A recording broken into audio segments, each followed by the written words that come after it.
Chuka strode into Adara's high-rise apartment unannounced, his jaw clenched with determination.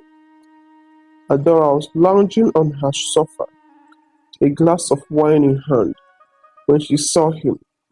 Her smug smile faded at the sight of his fiery expression. "Well, this is a surprise," Adora said, setting her glass down. "To what do I owe the pleasure?" "I'm done with your games, Adora," Chuka said, his voice firm. "You have meddled in my life far too long, and it ends today." Adora leaned back, feigning nonchalant. "What are you talking about, Chuka? Everything I have done has been to protect you. That girl, Neka, isn't good for you. She's just a distraction." "No," Chuka snapped. "She is the woman I love, and you've done everything in your power to ruin her, spreading lies, dragging her family into this mess. How can you live with yourself?" Adora's mask of confidence cracked. "I did what I thought was best. You're blinded by her, Chuka, and she will bring you nothing but trouble."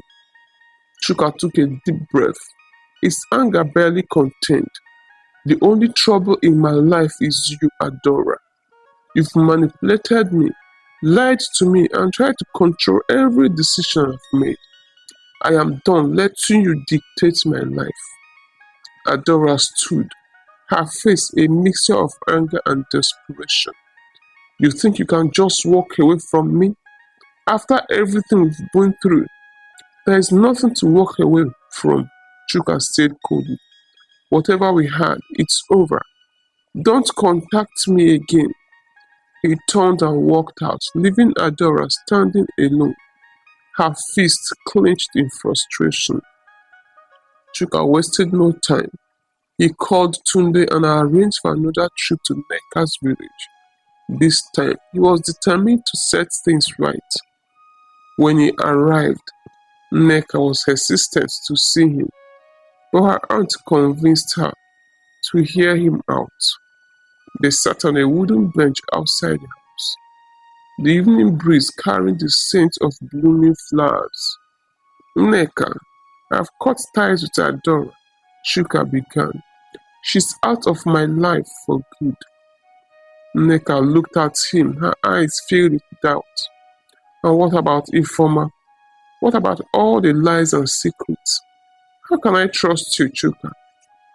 "I know I've made mistakes," Chuka said, his voice breaking. "But I love you, Neka. I've never felt like this about anyone before. I will do whatever it takes to earn your trust again." Neka looked away, her emotions swelling. She wanted to believe him, but the pain of betrayal was still fresh. "You can't just say these things and expect me to forget everything that happened," she said. Chika reached for her hand, but she pulled away. "I'm not asking you to forget, Neka. I'm asking for a chance to prove myself, please." That night, Neka confided in her aunt, who listened patiently. "My heart wants to believe him," Neka admitted, "but my mind keeps reminding me of everything he's done or allowed to happen." Her aunt nodded thoughtfully. "Love isn't easy, my dear. Sometimes it requires forgiveness, but you need to decide if his actions are something you can truly move past. If you can't, there is no point in trying to rebuild." Neka sighed, feeling more conflicted than ever. Meanwhile, Adora wasn't ready to let Chuka go without a fight. She called Informer, her voice dripping with bitterness. "Chuka thinks he's free of me," Adora said. "But if I can't have him, neither can that little village girl. It's time to remind him and her who they are dealing with." "What are you planning?" Informer asked cautiously. "You will see," Adora replied. "Just make sure you are ready to play your part." The next day, Chuka returned to Neka's house with a gift, a small locket containing a picture of them together. taking during happy times. I know this doesn't fix things, Chuka said as he handed it to her, but I wanted you to have something to remind you of how much you mean to me. Nneka held a locket, her fingers tracing the delicate design. For the first time, she allowed herself to smile, although faintly. Chuka, if I decide to give you another chance, you need to understand that it won't be easy, she said. I understand, he replied, and I'll do whatever it takes to make things right. Nneka nodded, feeling a glimmer of hope for first time in weeks. As Nneka and Chuka began to rebuild their relationship, Adara put her plan into motion.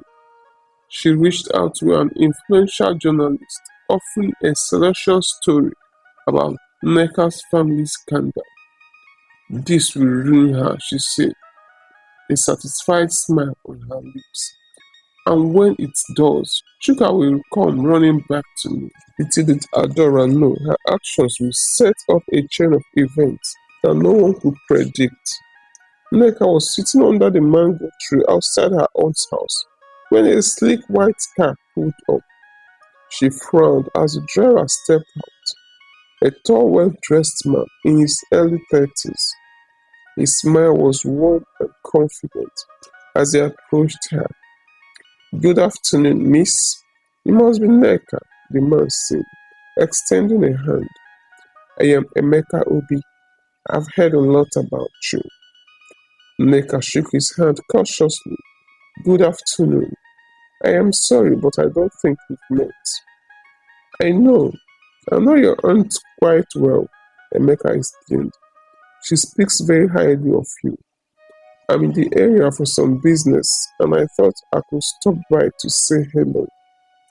Nneka's aunt appeared from the kitchen, beaming at the sight of Emeka. Ah, Emeka, you are here. Come in, come in. The man's easy charm quickly won over Nneka's aunt, who insisted he stays for lunch. Nneka, however, remained reserved, unsure of his intentions. Over the few weeks, Emeka made his presence known in Nneka's life. He visited frequently, always bringing gifts for her and her aunt. It wasn't long before his intentions became clear. Nneka, Emeka said one evening as they walked through the village, I know this might seem sudden, but I feel a connection with you. You're smart, beautiful, and strong. A rare combination. I would like to get to know you better. Nneka was caught off guard. She had just begun to patch things up with Chuka, and now here was Emeka, offering her a life of stability and luxury. I don't know what to say, Nneka admitted. This is all so unexpected. Emeka smiled. I'm not asking for an answer today. Just think about it. I can offer you the kind of life you deserve. No struggles, no heartbreak. When Chuka heard about Emeka, he was furious. He arrived at Nneka's house late one evening, his face clouded with anger. Who is this Emeka? He demanded. What is he doing here? Nneka sighed. He's a friend of my aunt's. He's been kind to us, that's all. Kind to you, or trying to take you away from me? Chuka asked, his voice rising. Chuka, you have no right to question me, Nneka said sharply. You're the one who brought Adora, an informer, into my life. Don't act like you're innocent. Chuka's expression softened. I am sorry, Nneka, but I don't want to lose you. I've made mistakes, but I'm trying to fix them. Please, don't let this Emeka come between us. Nneka looked at him, her heart aching. You need to understand, Chuka. I have been through so much because of you. I need time to figure out what I want. Emeka, sensing Nneka's hesitation, intensified his efforts. He took her and her aunt to the city for a day of shopping, sparing no expense. For someone who has spent her life struggling, the experience was intoxicating. You could have this life every day, Emeka said as they walked through an upscale boutique. No worries, no drama, just happiness. Nneka smiled, but doubt lingered in her heart. While Emeka's offer was tempting, she couldn't ignore her feelings for Chuka. One evening, Emeka and Chuka crossed paths at Nneka's house. The tension was palpable as the two men sized up each other. So you're the one trying to steal Nneka away, Chuka said, his tone icy. I'm not stealing anyone, Emeka replied calmly. I'm offering her something you can't. Stability and respect. Respect? Chuka scoffed. You don't even know her. You're just throwing money around, hoping to buy her affection. Better than lying to her and breaking her heart. Emeka shot back. Nneka stepped between them, her voice firm. Enough! This is not a competition. My life isn't some prize for you to fight over. Both men felt silent, guilt flashing across their faces. That night, Nneka sat alone, her thoughts in turmoil. Emeka's words echoed in her mind. No worries, no drama, just happiness. But could she really walk away from Chuka, the man she had loved despite his flaws? She thought about her father's betrayal, Adaora's schemes, and all the pain she had endured. Maybe Emeka was right. Maybe it was time to choose a different path. But deep down, she knew that love wasn't about avoiding struggles. It was about facing them together. Unknown to Nneka, Adaora was keeping tabs on the situation.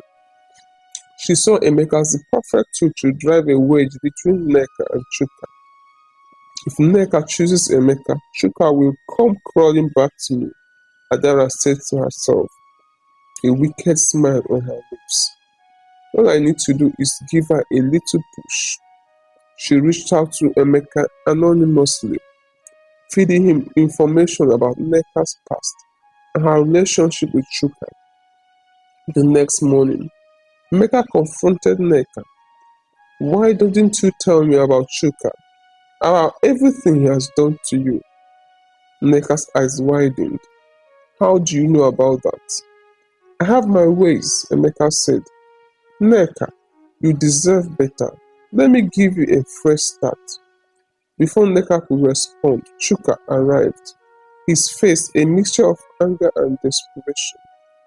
Nneka, don't do this. Don't let him manipulate you. Nneka looked between the two men, her heart heavy with indecision. She knew she had to make a choice, one that would define her future.